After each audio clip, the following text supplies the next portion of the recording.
Yo, squad, I'm here with Francis Marshall, the man who just blew the roof off of T-Mobile Arena at UFC 313 in Las Vegas, Nevada. Andre, you got something for him, though? Yo, speaking about the roof, Jordan, you got solar?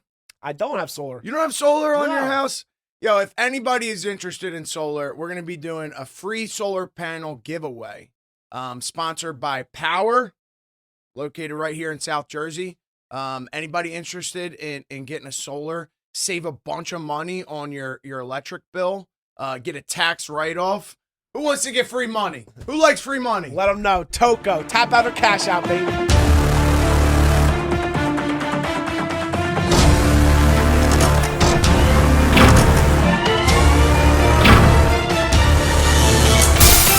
What is up, squad? It's the Guru here, and welcome to episode 1 of Tapout or Cashout. I'm here with my boy, Andre Petrosky, and my buddy Francis Marshall joining us. Great to be here. Fresh off his fight. Let's go, baby. Fresh off your UFC 313. Listen, the judges didn't see it one way, but we saw another way. We're calling it a victory today, Francis. How you feeling, brother? I'm feeling good. A little bit upset or disappointed about it, but just trying to, roll with it and move on. Yeah, and listen, as I said to you in the parking lot, like, you look great. You have nothing to be disappointed about. This guy looked sharp as can be. As soon as he threw that first quick right, you knew it was going to be a problem for the other dude, and it was. I thought you won all 3 rounds, honestly. What'd you think, Dre? I thought it was one of the worst decisions I've seen in a while. Obviously, I just couldn't give. I couldn't see a round that you would have gave your opponent. Yeah. I mean, I felt like the striking was it was close enough where it could have if I wasn't able to get a takedown maybe, or wasn't able to do so, but I still feel like I landed cleaner shots. Yeah. What round would you say you would have given him? If anything, I would say the third maybe. Because I feel like the second I had good minute and 30 of riding. Yeah. He got out with 20 seconds left, but we both kind of didn't do anything in that last 20 seconds. Yeah, so. no, I think, and I think it's hard to make the argument that he won the third round, personally. Right. I think the takedown at the end solidified it. Yeah. So when you're in a back room, right, before the fight starts, how early do you find out who's judging your fight? I have no idea. I didn't know till after the fight. Oh, you don't even know? Do you check and see? No. Okay. So the judges are, they work for the state. They work for, they have nothing to do with the UFC. Well, that's another topic, but they don't work for the UFC. They work for the state of Nevada. Right. Yeah. Okay. I did see, but recently they have been making posts, and this is only the last couple of weeks I've noticed it, that they have announced the slate of judges before the fights for some reason. It's the first couple of weeks they started doing it. I didn't know if that was a new thing or not. But no, I saw that they show with the Ankalaev Pereira fight. Now they'll show all the judges the scorecards, which I think is good. It should be public. I agree. If you say, Francis lost that fight, you should have to put up your work right there. Yeah. I think he lost this 100%. round. That being private, it doesn't make any sense. Yeah. So again, talking from a fighter's perspective, let's go round by round, right? Because this was a big thing. Twitter was blowing up. Everybody's saying the same thing. A lot of us thought you won all 3 rounds. First round, start off slow. You guys, the leg kicks were insane. First off, your legs here, how's it feeling over there? It's hurting. Tough to walk. A little banged up. Dude, it's funny. His left leg is definitely probably 3 times the size of his right one right now.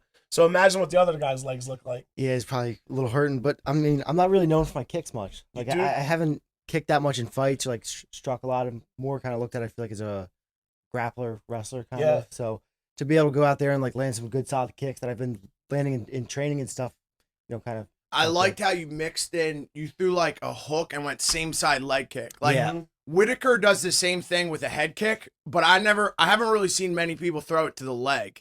Yeah, I mean, I've done a lot, because I feel like it's so hard to land it after you land it a couple times. Guys are ready for it, they're checking it. So a lot of the times I'll set it up like a right hand and then just drop it with the right kick to kind of. That was beautiful, and it he was not expecting that at all. It was fast, too. Bro. You were so fast and so crisp, and then at the end of the round, it's got to feel good when you drop somebody. You were probably down in the first round until you clipped them, and as soon as you clipped him and he went down, what does that feel like in the ring? Do you just kind of, or does something click in your head where you're like, bro, I got his ass? It was kind of I was trying to look for the finish. Yeah. I mean, he did a pretty good job of getting in his head in a good spot where it was hard to land big shots. Yeah. He grabbed a single. Maybe I could have not rushed in as quick or got a better angle to land some cleaner shots to finish. But I mean, I think he did a good job of grabbing a single and getting his head in a safe spot. And yeah, for sure. But it definitely is probably a nice swing, at least in your mind, saying like you probably thought like in that round where you think, wow, I'm down a little bit before that, you kind of in a moment you don't really score it like I that. knew it was close. I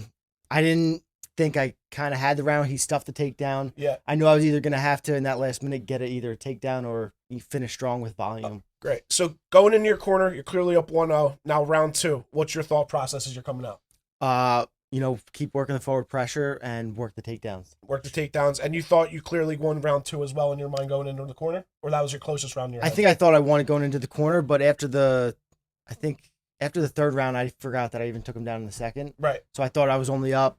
Like at the end of the fight, I thought I was only up 2-1 because I forgot about the second round where I got the takedown. I just thought I stole the third with the takedown at the end. And I was like, okay, so I probably won this 2-1. I think I stole that round. Yeah, and you're a big like live odds favorite. You're a big favorite going into the third. And when you close, now going into round 3, you said that you might have felt that was the closest round of the fight in your eyes, right? I think so, yeah. Yeah, and was that because you thought that you were up 2-0? Did you take your foot off the accelerator a little bit, or? I just think I stopped. I don't know. Like I just wasn't shooting as much as I should have. Looking back at the fight, there's opportunities where I should have shot a couple more takedowns or got on top earlier. So who you had? Mike Brown, and what's the Brazilian striking coach? Anderson, and then Grant. And what was the third one? Grant Dawson. Grant Dawson. So what were they saying in between rounds? Just you had Mike in the cage. In the cage, Mike and Anderson in the cage, and then Grant was behind me. But they were just saying like, keep the pressure, trust in the gas tank, and just you got to work the takedowns. You got to shoot, and even like you heard him on the feet, work the blitz step again. That's what he called it. Where I dropped him. So, but I kind of How do you like Mike as a coach? Love him. He's great. Yeah, everyone has high things to say about him. So how long have you been down at Top Team?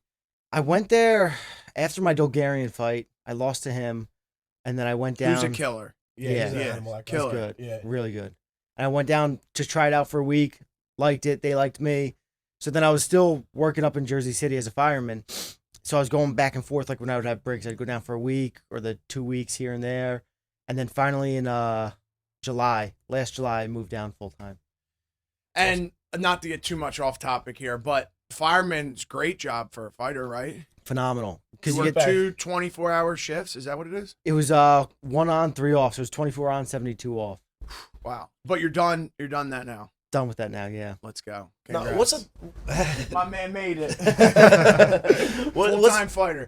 I remember the day that I didn't have to, because I remember like long times of being like, God, I can't wait when I don't have to work and I can just fight. That was like a huge moment. I think for any professional fighter, when you can just focus on fighting is like a huge moment in anyone's career. What was your first job when you were doing that? Like, what were you doing? Dude, I worked up until like my 4th UFC fight. Mm-hmm. Yeah, I had a security job. Really? Yeah, and they were paying me really good money, and they allowed me to pick the schedule, bring on my own team. Yeah. So I just did it because it was so easy. It's funny. I always tell this story when this comes up. Ryan Benoit. I remember like this is when I first got in and started like sponsoring people. This dude, he was so naturally talented, and I remember hearing stories that he would have to drive 2.5, 3 hours just to go and have somebody to roll with, and then he would work construction in the morning, drive that at night, and then he would go fight in the UFC on the weekend. Yeah. And so there were stories with guys like that I always think about. Like imagine like just if a little domino fell differently with the natural ability, he could have been like potentially top 5. It's just not like a recipe for success, and that's why like I do really respect like moving, especially if you don't have kids, like moving down to Florida and just being where everything's in one area. You go to the same spot, the same voice, one voice in the corner, like it works. You know what I mean? But if you want to come back to Philly, you're always welcome. Obviously, is Vanderpoort still in there too? ATT? Yep. Yeah. He's a good dude. He just got signed. He fought in Seattle. Great win for Austin. Austin, shout out. Austin's been a long time Guru Squad member. A page just a power slapped. They're a great couple. I love them as a couple. They're great people. So the change in environment, you think it was definitely changing your career for you was the right move for sure. 100%, and I think it showed. I think it showed in that fight. Your striking looked a lot. I don't want to say a lot better, but I noticed a difference in the Yeah. striking. It felt way smoother, way better, like more calculated. Had a great camp of just like your grappling could get a little bit better if you came to Philly. might need some tips, right? All right, so the decision, right? We haven't actually talked about the decision yet. So end of round 3, right? And then we'll talk the rest of the fights. Wait, no, how did you feel in the third? In the third, I felt good. I felt like time was going quick. Yeah. I wasn't like I landed some shots. You landed a lot of leg kicks. Yeah. He landed a few, but nothing like there was no shots in the fight where I was like hurt or wobbled or rocked. So I felt like I could eat his shots and then I got the takedown and I felt good. I was like, okay, but I should have worked up and maybe landed some more ground and pound. But before the takedown, you were chopping the trees down. Yeah. Chopping the trees down. Speaking of chopping trees down, we got to shout out to Enright Tree Removal Service. They're our guys. They're helping us put on this show. Appreciate you guys. If anybody needs a tree chopped down, first call Francis Marshall. Then you call Enright Tree Service. Yes, sir. Yes, sir. So, end of the third round, you chopped down the trees. You did have that check that I think really changed the momentum. We spoke about that earlier. Yeah. How did that Talk feel? about that. Talk about that. I mean, you see his reaction in the fight? Not really. I didn't honestly know it till after. So like first round, he hit me with some good calf kicks. Yeah. And I was like, I couldn't get the timing down on it. And we worked a lot on like checking and getting out of the way during the whole camp. In the first round in the corner, I told Mike, I was like, look, he's landing a lot of leg kicks. I'm not going to be able to do this for another 2 rounds if he keeps landing them clean. You said like, that to him after first round. after the first round. What was his reaction? What He did was say? like, yeah, he's landing them. He's like, you got to check him. You got to see him. You got to check him, whatever. Going into the second round, I think he might have landed maybe 1 or 2 more, but not super clean. Yeah. And then I had like 2 good checks.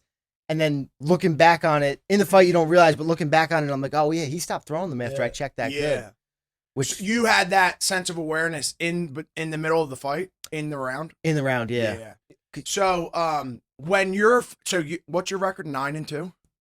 8-3 now. It should be 9-2. So, that's not like a lot of fights. Are you like aware? Are you watching your opponent's like reactions and stuff in the fight? Or are you fucking tunnel visioned? A little bit. Like I landed a clean right, I think, in the second round, and I was able to see like it felt good, and I was like, did that hurt him? I was like, Yeah. And then I started backing him up. You could see it, like I hit him with like 3 jabs in a row, and he backed up. So I think it was like a good, like he was a little loopy, but he like backed up heavy. It's interesting because, and maybe tell me if you agree, but my first couple fights, I felt like I just like blacked out, and then like after the fight, I would be like, I don't even remember really what happened. But now as time goes on, it's like I'm a little bit more present to where I can see those types of reactions. And like, I want to know those like, I want to know when a leg kick hurts. Like, I want to know when I hit him with a shot and it hurts. Yeah. Like that, I think that's like one of the biggest parts of getting more experience. Yeah, I think so. Like this one felt like a little more,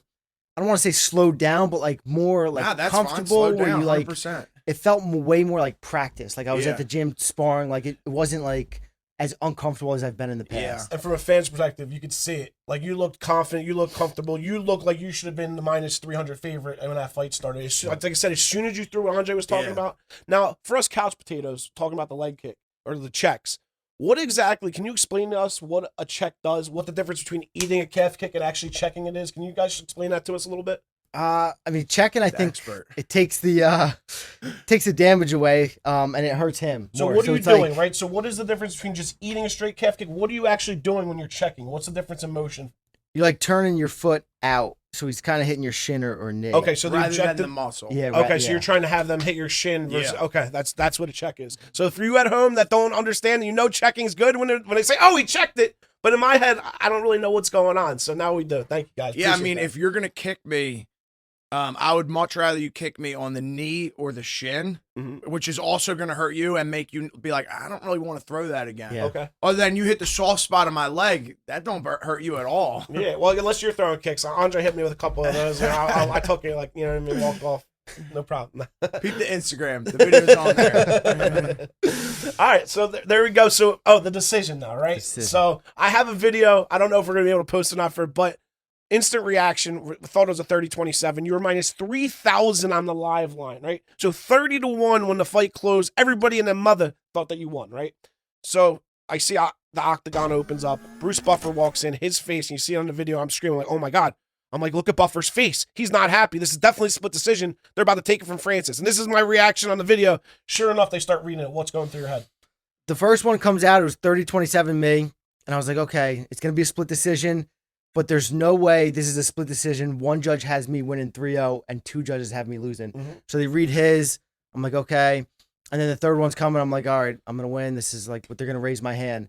And then when he said Myron Santos, I was like, what the fuck? I walked over to the kitchen and I was like, what the Go ahead, keep going. I mean, it was like, I was just in shock. Like, honestly, like I was walked out. Like you could see in the video, I was pissed. I kind of punched the cage a little bit on my way black out. Like, or just like, what is it? Not like black out. I was just like confused, but just so kind of pissed. And I was like, I got to do more. And then like I'm walking out, you see everyone like booing. I was like, I can't do it. I just got to run. Like I got to run out of here. I don't want to hear it anymore. Like, and now I just got to get out of the environment. See, now this is where, all right, right. So this is your second out of 3 split decision losses, right? And this is where I think somebody, Dana White, right? I've sat there, Dana White. I've watched him make it rain 25K chips at the Baccarat table to different power slap fighters and stuff. You clearly won that fight. Somebody at your stage in your career that just uprooted your life and relocated to come and better your career, just did everything that you were supposed to do. You dominated in that ring, and you deserved, I'm assuming it was probably an extra 25,000, give or take. You don't have to say your figures, but for that win bonus, right? Those judges took what you straight earned right out of your pocket.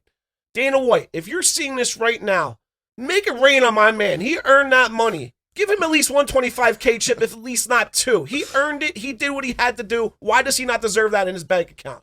Now, we can move on, but I needed to make sure I said that for you because you do deserve it. First off, did you have, not that I disagree, but did you have any conversations with the brass after the fight?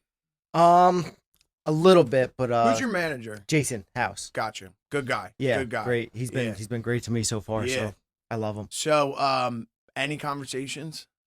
I mean, not about money really. Yeah. So I mean, it is what it is. What did like, Jason have to say? Jason was, I think he was a little bummed. Yeah, he did say he doesn't want to talk too much about it. But that was his guy too. So he was with Iridium too. Yeah. So wow. Kind of torn stuff in your spot. It's tough. It's a close fight for both of his guys. So I guess Gotcha. Yeah, no, that makes sense. So and Iridium, I see they do have, and I'm not knocking it, but they will have their fighters fight each other often. Yeah. I think he just has so many guys where So it's like many hard guys. to avoid. Yeah. So who's your manager? Gary V does play for it. I'm with Tiki. You're Tiki's Arsenal. That's Arsenal management? Yeah. Okay. It's interesting. Like, I feel like there's a scene. But I was with Jason. Oh, you were with Jason Yeah, first. Jason got me into the UFC, got me on Ultimate Fighter. Oh, okay. So, I was with Jason, helped me a lot. Nice. Yeah. Nice. Yeah, it's interesting from my perspective. Like I said, I know Oren from KO. Yeah. Like, I see a little bit, but, I've never dealt with, like, the Tikis, but I Yeah. hear the names, throughout the years. All right, so that sucked, right? So, you won the fight. The good thing is your skill set and you belong. And, like, again, if I'm a matchmaker, I'm looking at that like you won, and you won decisively. It wasn't even just like, all right, but like you dominated that dude for the majority of that fight. So if I'm a matchmaker, I'm putting you ahead of him, even though you technically got the L on your record. So I think for career-wise, in a couple of years, you'll look back and it still will be a good thing for you. But now we'll go back to the card. Ozzy Diaz before you. What is it like having to follow a potential fight of the night, the very first fight of the night? And Dre, you can touch on this also. I honestly didn't even watch much of it. No? Like I was warming up for my fight. So they had it on the TV in the back, but just like a couple clips here and there, and you could hear the crowd a couple times. Like, Well, who did get the bonuses? So it was, and Dana, I think actually said, I think it was Dana or it was Rogan. One of the two said it. That the Gaethje versus Fiziev fight took it from the two kids at the very first of the night. They said he's like all night those kids I thought they had it, and then Gaethje came in and took the bonus. Yeah. And then Bahamundais got the submission bonus. Got you. Yeah. And of course, the Ozzy Diaz fight was great. Yeah. Great jab. They both, the first round, great with the jab, great with the leg kicks. Yeah. Dude, chopping trees down. But then in the second and the third, they started adding the cross. Yeah. And that's when they start really throwing down. Yeah, and he started to gas him a little bit. Ozzy Diaz definitely was a fresher fighter. By the way, we gave him out as plus 200 on the dog. Cashed it early on. There you go. Yeah, there you go. So that felt good, right? And then we had the Francis fight. The Morano versus Carlos Leal fight, right? Alex Morano, tough dude, right? And he always throws Veteran, those hooks behind the ear, right? Yeah. But after a while, if somebody's kind of a one-trick pony and there's so much tape out on them, how much of a disadvantage do you think that puts a fighter at? I mean, I think there's so much clips on all like the high level guys, and they're not at really a disadvantage. Like you look at a guy like Islam or Khabib, they have a ton of, I mean, fights that go the distance. So there's more footage on them, and they're still dominating. Yeah. It just looked like Liao was sparring. It looked like he had no fear in there, and he put him right out like he was. No, he came in with a lot of confidence. What was Liao's his minus 800? His record going in, he was 22 or 21-5. He walked in there like he had 21 wins. Yeah. It was wild. His clinch work obviously was what kind of finished it, but no, I was impressed by him. Yeah. Yeah. And now this is guys in your division, Dre. Ferreira versus the Petrosian fight. Yeah. Now, did you watch any of the fights afterwards, or you were out of there after your fight? I was out of there. I saw a couple. I saw some of the Petrosian fight. Okay. And then I saw I think a couple of the other ones, but not many full fights. So this was wild, right? You thought they were going to come in there and bang. Ferreira catches him in an armbar with about 30 seconds left in the second round. Yeah. That was wild. Did you catch that one at all? Yeah, I watched it. Yeah, what were your thoughts? Obviously, because of my weight, so well, that's what I'm thinking, right? They're literally right around you in the rankings. So, Armin, I was supposed to fight on the Newark card, okay. and I pulled out with an injury. That's the only fight I ever pulled out of. And at the time, I think it would have been a good fight. Yeah. Obviously, now we're at like much different spots in our career. Mm-hmm. But I think Ferreira for me would be a great fight. Dude, he's kind of up there too. I think he's top 20. Yeah, dude, 25. that is, and you guys have very similar styles. Yeah. Very similar styles. Yeah, I mean, he throws bombs, but you with your leg kicks, like that would be a very good fan fight. I think that would be a very good fan fight. It's winnable because he puts his chin out there for sure. Yep. And he knocks people the fuck out. Yeah. And then the armbar, like I said, dude, and he got it so quick from dude, and it was such a weak, but like no, it's beautiful. Yeah. You did not. It was wild. It was a wild transition. I think Petrosian has good. Like you can tell, he's spent some time on the takedown defense, but his jiu-jitsu's not there. Obviously, yeah. It was. Hidalgo submitted him. He's been submitted before by someone else. Yeah. Who was it Vieira that submitted him? Yeah. No. Yeah. Yeah. And then one before that. Let me see. Anywho. Yeah. Then the next fight was the Van fight. Dude, I was wrong with this one. This kid Tapout fought against Carlos Hernandez, and it was a spectacle. I believe that was in a sphere. It was a grappling spectacle. I thought this kid's swords grappling was going to be elite. He came in there against Josh Van, and Josh Van was supposed to have no history of like any wrestling except for the last couple years. No, bro. Everybody knows Josh Van. From what I've read, everyone knows Josh Van's wrestling is good. Apparently, he's crazy athletic, and he's just evolved. I watched Josh Van on the Sphere card. Yeah. He was on the Sphere card, and dude, his boxing is it's legit, unbelievable. man. It's good, so good body work, everything about his. so good. If I was able to bet, I'd have put the house on him. Yeah. Yeah, dude, that kid's good. Really? Yeah. I was surprised. I thought dude, he was just shooting takedown, like no leading, no jab, no punching. He just was shooting takedown, takedown. Yeah. No setup whatsoever. No, that kid, like he could be good. Obviously, he's got a lot of work to do. I think Van's a killer. So, I wouldn't take too much away from that guy. Obviously, he's got to start setting up his takedowns a little bit. If he did, he wins that fight. But dude, he had a gas tank like no other. Yeah, dude. If he would have set it up, because Van was by the end of it, dude, he would have been able to knock Van out. The way that Van was looking for the takedown, if he had some combos in the arsenal, the other guy was looking for the takedown. No, but I'm saying the way he was looking to sprawl. Oh, right. So right. He was just looking to stop a takedown so much. If he had a combo where he could throw an uppercut or something, Van's going to sleep. If he had any type of combo, because yeah. So obviously he was like high level grappler before he started fighting. I just think as you get higher in your career, you start to learn how to blend the striking with the wrestling. Yeah. I'm sure Francis can comment too. I'm sure Mike Brown talks about that all the time. Yeah, you need to set everything up behind a punch. It's so hard to shoot blind shots and finish, especially with like even the strikers now. Guys who are mainly strikers are so good at like defending takedowns, and it's just so much higher. Like you will see like Khabib and Islam, like sometimes they won't set their shots up. Yeah. And but they're so good at chaining that, like, as soon as you defend the first one, they're gonna go transition to the body lock, transition to the next shot. So, but for the most part, like the best guys, they're landing at least one punch before their shot. Now, you have to. Do you think Khabib saw the evolution, and you think that's why he got out? Do you think that he realized that the way people are evolving, he wasn't going to be able to stay undefeated?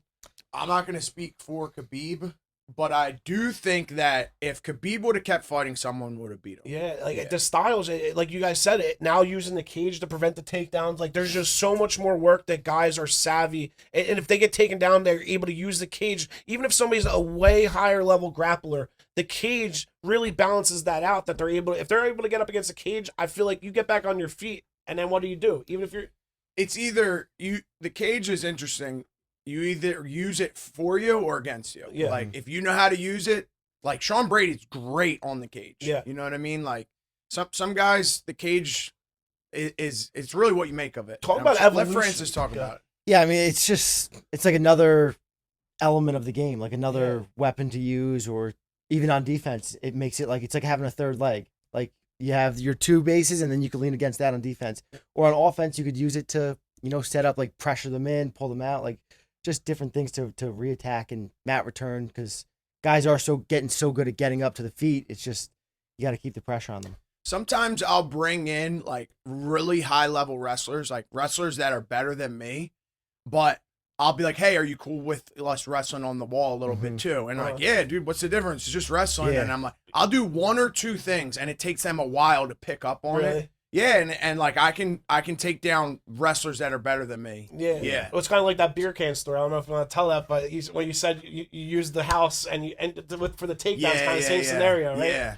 Yeah. But we'll get into that in another show. Andre's got some good stories for later on. We'll save that Drunk for future stories. for some We'll future save them episodes. for another day.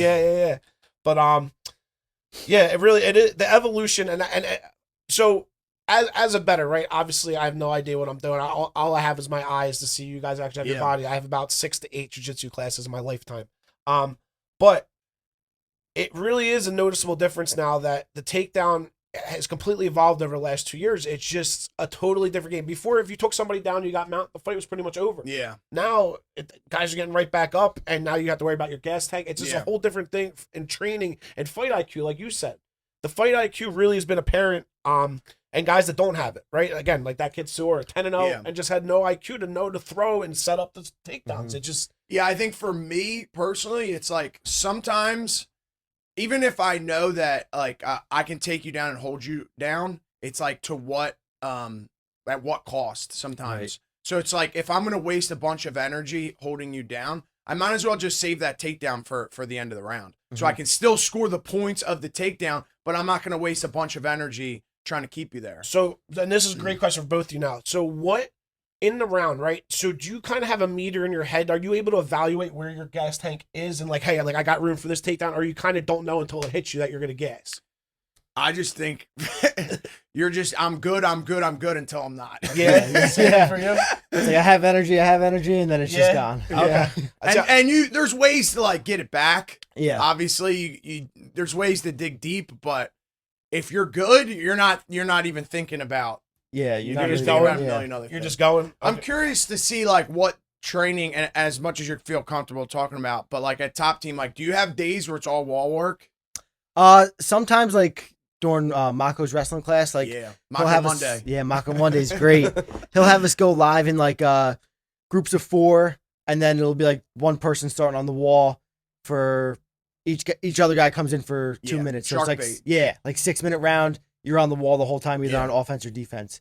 So like occasionally it'll be like that, or Now will he start that with technique or finish that with technique? Start. So it's usually like a little warm up, and then drill till like a good hard drill till like 12 o'clock, and then live. A technique that is on the wall.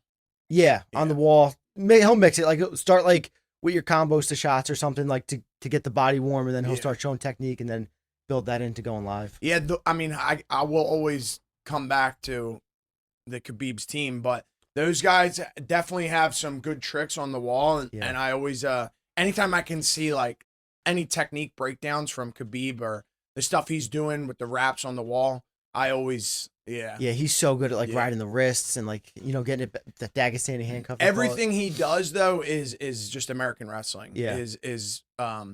I shouldn't even say American wrestling, but like scholastic wrestling, college wrestling. I don't even think like you could say what he's doing is like, oh, he learned that from Sambo. Like, what part of this is Sambo? It's just wrestling and then incorporating strikes into it. Yeah. get a good job of like grabbing that wrist, landing a couple shots, Yeah. re-rolling, landing Yeah. shots, like not giving up good position, and Yeah. just that's where you're not burning your energy too. Yeah. The guy at bottom's working so hard to try to get away, and you're landing good shots. And Yeah. just And, hanging and out. UFC really is truly a copycat sport, right? Like I don't know what the conversations sure. are like in the gym, Yeah. but what's it like when you see something like that? Does everybody come in the gym on Monday after the fights and you guys start practicing what you saw? Is that You ever know, happen like that? surprisingly, I feel like not many people have. Well, I don't know. It depends. I don't think too many people have emulated like the stuff that Khabib was doing on the ground, Yeah. and that's why I think like, especially in my weight class, like I think that it's wide open for a grappler to come in and just start taking everybody out. A grappler can Yeah. strike, Yep. for sure. Yeah, and I mean Fluffy, he was going, but he just kind of got plateaued a little bit as well. I think that Fluffy is great. He comes in with a game plan and he sticks to it, and he's good at that. And obviously, he has a great gas tank. But in my head, watching him and Brendan Allen, I'm just like, dude, if I'm fresh, there's not a single grappling exchange that I'm losing here. Yeah. Like with either of them, like there's just no shot that they're gonna out scramble me in these And grappling. you have said this exchanges. before. Andre genuinely believes in his heart that he will beat Brendan Allen handedly. After watching that, obviously Fluffy looked like a killer against Pereira. Yeah, And who did he fight before Pereira? Pereira, and then Dude, Hidalgo, even against Hidalgo, he looked like a killer. yeah, he's looked really good. It's funny. The other Hernandez is fighting this week. Yeah. I confused a lot of them. Alex Hernandez. Alex is fighting Hernandez. This week. Yeah. Yeah. So the next fight was fight of the night. This is our blue light dispensary knockout of the night. Ruffy with the head kick, guys. Ooh. As you see right here. Did you catch that at all, I Francis? saw that one. Yeah. Yeah. So there was a nice setup. Set it up with the hook, like missed the hook on purpose, almost it looks like, and then just like spun that heel kick. When you hit somebody that clean and you put them out like that, it barely looks like you even touched them with his heel. Like, what does that feel like when you catch somebody like that? I think it was like they shifted to the different angle Yeah. of the camera, Uh-huh. and it kind of like obviously when they showed the replay, you could see the heel. Yeah, yeah. But in the cage, you couldn't really see it connect, so it looked like it didn't hit. I had the same thought. I was like, did that even connect? Like, did Yeah. he just take a? Yeah. It looked like it just grazed the temple perfectly. Yeah. Yeah, it was just like a perfectly thrown kick. And that team has like an incredible amount of momentum Yeah. going in. And if there's anything I've learned about this sport, it's like momentum is such a powerful thing. And that's kind of like where I'm at with the Hernandez fight. Yeah.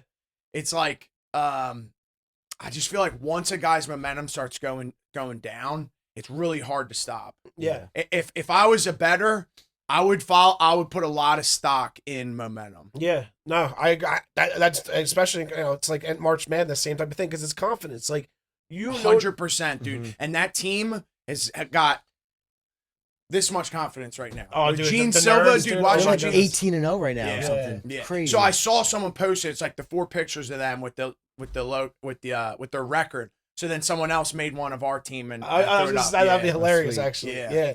Dude, talk about evolution. Brady used to just be a straight wrestler, and now Yeah. I think of him as more of a striker than Yeah. a wrestler now. It's amazing how he's evolved. Yeah. But yeah, so again, touching on Blue Light's knockout of the week, guys.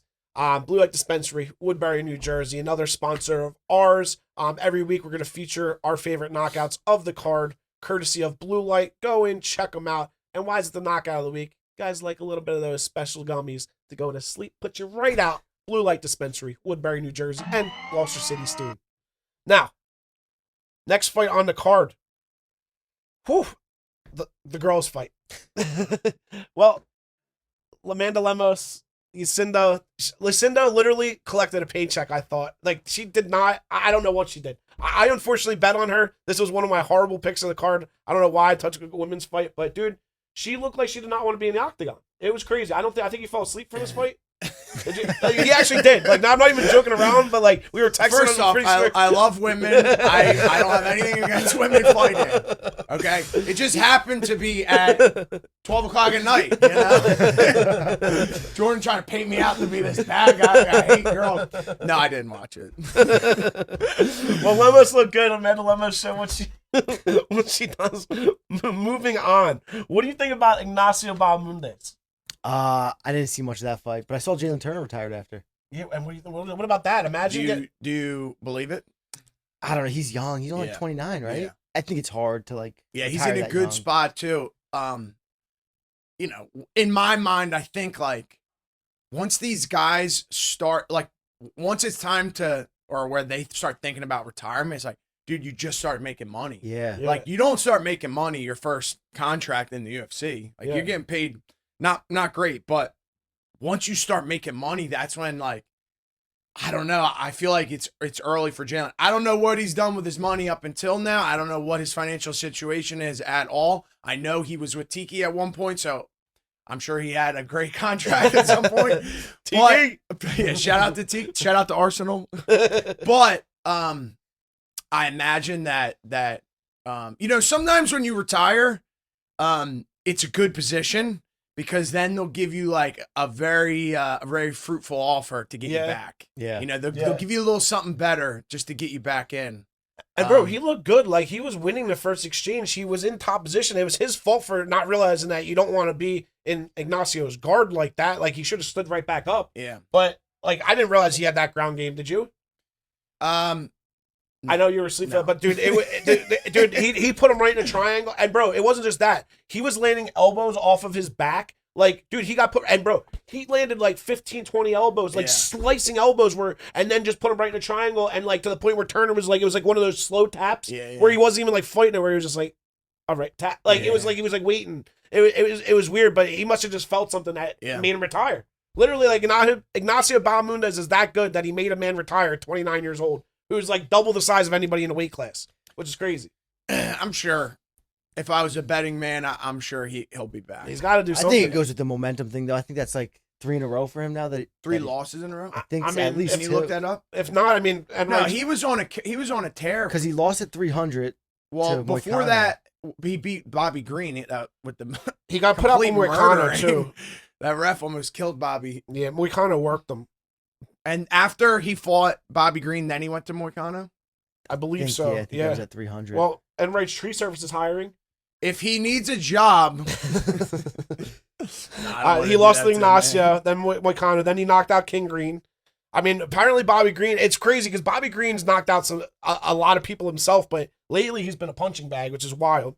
And then he lost a split to Dan Hooker, which was a great fight. Yeah. And Hooker now, he might be fighting for a belt soon. Yeah. So, like, imagine going from a split to that 3 fights ago, and now you're retiring at 29. That's wild. And he lost another split to Gamrot. And then he was on a big win streak. 1, 2, 3, 4. Yeah, he had a 5, and he finished Koulibaly. He lost to Matt Favola, though. Squad member, longtime squad member, Steamroller. Shout out. But, yeah, no, he's good, dude. Jalen Turner's still a top 15 fighter. To retire at 29 years old, there's a lot of money for him left to be made. Yeah. I put those odds at I get it, though. 3 in a row. I'm sure he's, especially with split losses. They're fucking, tough. Yeah. Kills you. Yeah. But, last fight of the night. Well, last 2 fights of the night. We got to get on to UFC 313. We don't have 16 hours of shooting, unfortunately. Devin over there is probably like, dude, you guys are going over. So we got Gaethje versus Fiziev. What'd you think? Did you catch that fight at all? I caught some of it. I think I was a little surprised when Fiziev took him down in the first round. Yeah. That was kind of like not expecting it, really. Fiziev's like mostly a striker. Gaethje doesn't even really take guys down, and he's a good wrestler. So that kind of, threw a monkey wrench. No, and then once he did, I thought, oh no, he's gonna hold him here the whole fight. Luckily, Gaethje got right back up. Yeah. Yeah. What do you guys think about the glove thing? Did you see what happened with Gaethje's gloves?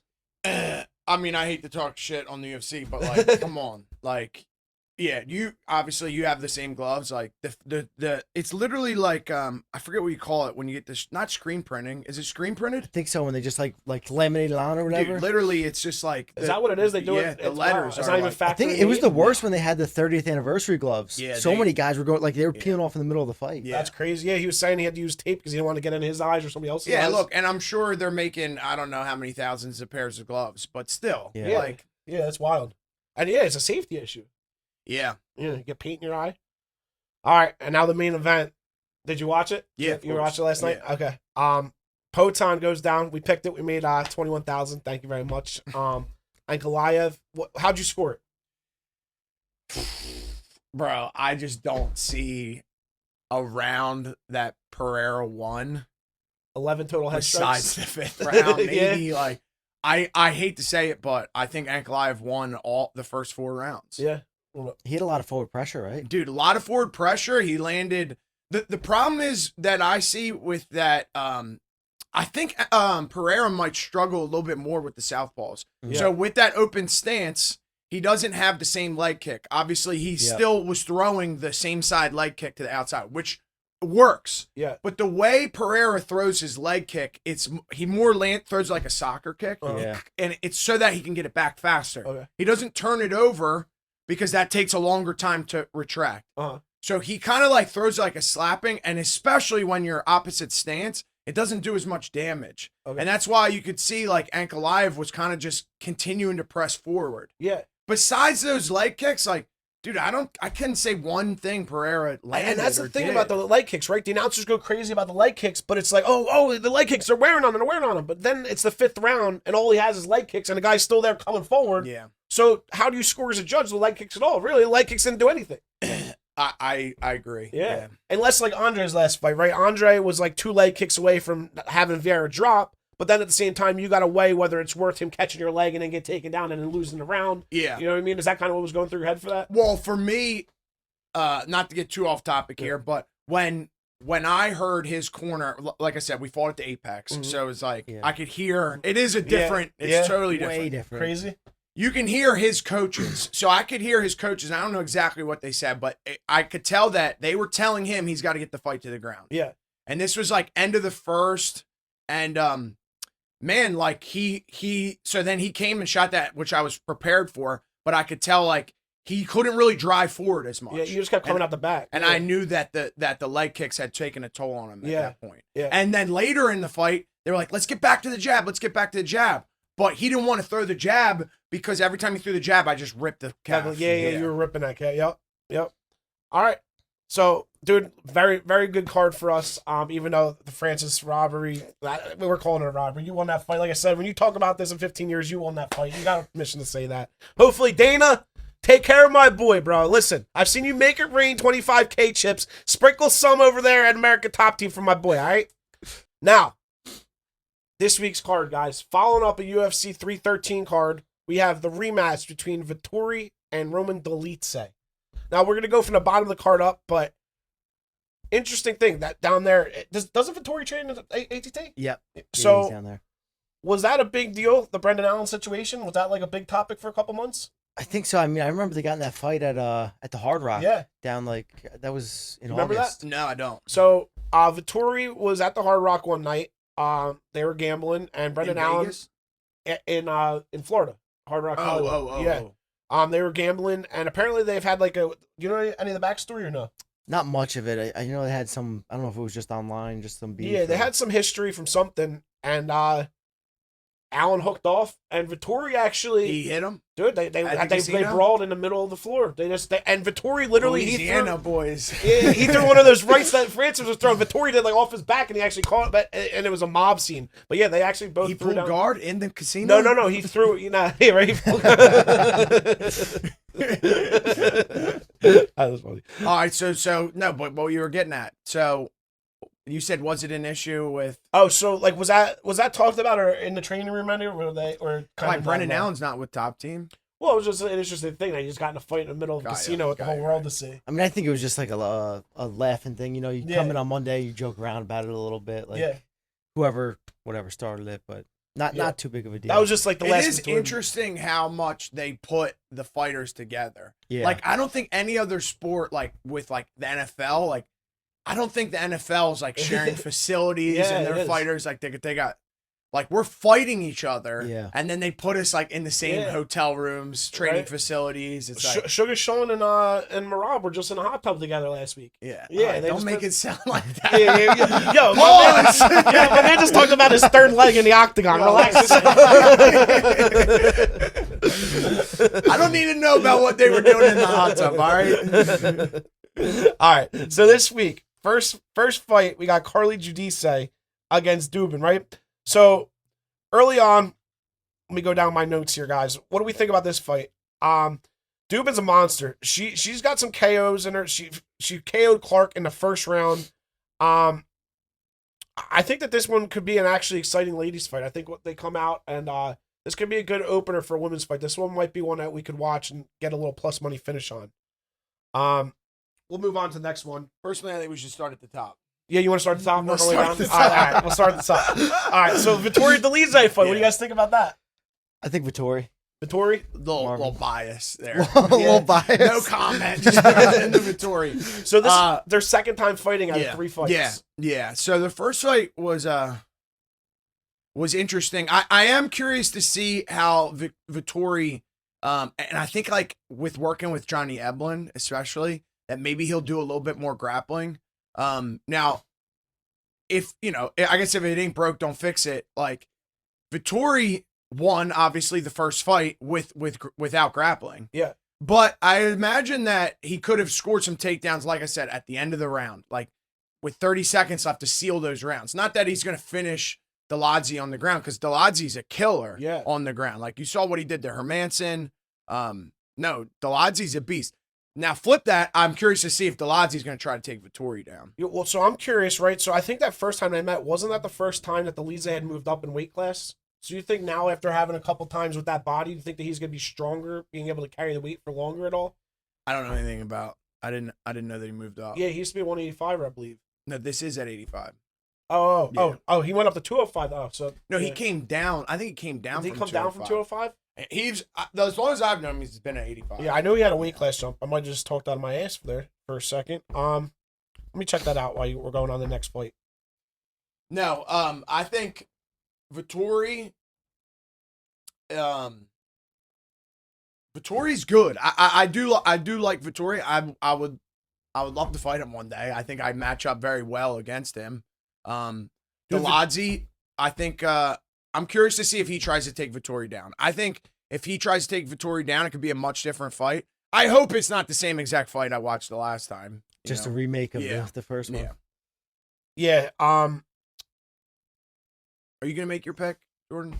I don't make my picks till after weigh-ins. Yeah, talk about that. I'm trying to find out. Well, so that's what I do. I genuinely like to see how they look at the weigh-ins. Yeah, bro, and I genuinely believe. Think about it. As fighters, you guys know, like if you have a bad weight cut, it 100% affects your performance in the octagon, right? And then if you don't replenish your fluids properly, like by the time you get to ceremonial weigh-ins, you kind of have an idea like how your body's gonna take to like having liquids, foods again, right? Like. And I feel like you can kind of see like how the guy's body types are filling up. Like sometimes you can look at fighters and be like, yo, this guy's a lot bigger than that other guy. And like, there's a lot of times where I see that and I'm like, yo, he looks a lot like quick and it just works. Like, I don't know what it is, but like you can see if a guy's drained out of their eyes. Like you can see if they're not 100%. And so if I was betting, I would do the total opposite. Really? Like, I just wouldn't put any stock into it because some people just like look worse. Yeah. And some people can just like handle the weight cut and the mental part differently. But I do have to give you credit because you pick winners. Yeah, and I don't. So whatever you're doing, keep doing it. But if it was me, like, I've had terrible weight cuts and it doesn't always reflect my performance. Dude, when I fought Gomez, he missed weight by a pound it was like 9 to 11. He showed up like 10:58, like missed weight by a pound. They gave him the hour. My coach was like, oh, he's going to gas out. He's having a crappy weight cut. Get in the fight. It's like, second round, I'm like, dude, when's this guy gonna get tired? Like, he had a bad weight cut. What do you mean? I remember. I bet on that fight. Come on, he's supposed to be wearing out. Right. The lead day was 205, by the way. That's what it was. So he moved down, not up. I misspoke on the down or up. Okay, I knew it was one of the two. And you're supposed to be the guru. My bad. So anyway, same thing. He got used to the weight. You think that getting used to the weight now is gonna be beneficial? No, I think this is my very probably unpopular opinion, but I think fighters do much better when they move up a weight class than they do when they move down. Yeah. And obviously there's going to be some outliers like, Jose Aldo and Edson Barboza have done okay since they've dropped. But like, dude, Sean Strickland, like Robert Whitaker, even Connor did better at 55. Yeah. Like you can name a bunch of people that have done better when they move up. No, look at Paul Craig. Like, dude, he was a killer at 205. Submitted like Ankalaev, or no, it was a decision. Anyways, beat Ankalaev, submitted Jamal Hill. Like those are top 5 guys. The champ now. No, he moves down to 85. He can't win a fight. Bro. Yeah. Well, look at what's his name, dude. Look at Pereira. Yep. That was the opposite, I guess. Yeah. He's huge for that weight class now. Huge. Well, you experienced that. But you're talking about Michelle Pereira. Yeah. Yeah, dude. Like He was he was good at 70. I can't say, but I mean at 85, he's running through. And that's just why it's crazy because it's like again they're going up and he's still big for. Imagine what he was like at 70. I guess, but that shows the point that maybe he was too dehydrated. When I fought him, we both had terrible weight cuts. Well, I can't say his weight cut was terrible. What I will say is, the morning of weigh-ins, I'm in the sauna and they were like, he needs the sauna. I was like, I don't care if he uses the sauna. Like I don't give a shit.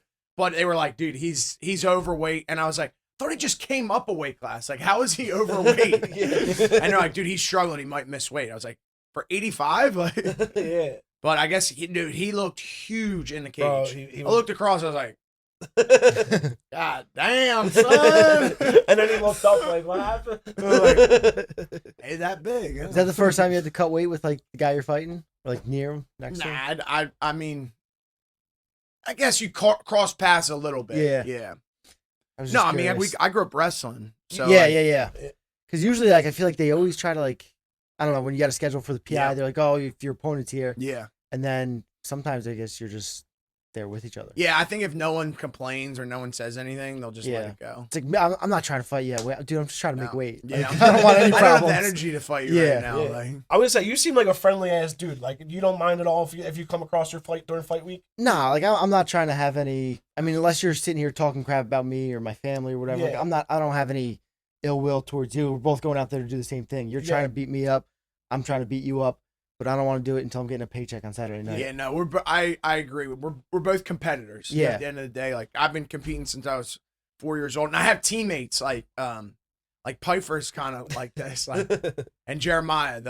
They're fighters. Yeah. Like they're killers. Yeah. Like they think about like I talked to Jeremiah, and he's like the things that he thinks about before a fight is like, oh, this guy's like trying to break in my house and like kill my family, and I'm like, God damn. And I said to him, it was interesting. And I said to him, I was like, when I do that, like I get too much adrenaline and then I dump. I want to stay calm and clear minded so I can see everything, take everything in. I don't want to be like that. And he's like, his response to that was very interesting. He was like, yeah, but I've learned how to ride that adrenaline through the whole fight. Really? He's like, I don't dump because I know how to keep it to go through the whole fight. And I was like, that's a hell of a good tool. for you, dog. Good for you. Like, yeah, but you can see it when he fights. Like he's like, yeah, he'll be in the back. John told me the one time he was in the back before the fight. He's like, I'm gonna kill this mother. Really? Yeah. But he fights like that. You know what I mean? Bro, I can't imagine seeing Pfeiffer in front of me like that. Like, oh my God, you're talking about Jeremiah, but like, dude, Jeremiah's a scary dude. And dude, he was like. That fight against Carlson Harris, like he was whooping him, and then he got caught in the third round, and like that was a tough one. Yeah, because he was ascending. Jeremiah was on a run before that. Yeah, no, Jeremiah is a killer, man, and the fans probably don't love it, but I love how he's starting to mix in the grappling. Yeah, because he was a knockout guy for so long, but you could see against Semmelsberger, like. He saw an easy path to victory with getting these takedowns, and his offensive grappling is surprisingly good. Like he's got a black belt from Daniel, and he's got some grappling tricks. He just looks like he's strong. He looks like if he gets his hands on you, like there's nothing he can really do. Yeah. All right, so this is a pretty good card. Chitty against Dos Santos. I'm leaning, dude. Dos Santos, he's 38, but. And Chitty's 36, so Chitty's always coming in. He looks huge, right? But Dos Santos, to me, I think he's going to get a finish here. I think Dos Santos, let me see what we have here. So Dos Santos, his only recent loss is to Randy Brown. Like, Randy Brown has looked really good, and he's really big, speaking of big for a weight class. Yeah.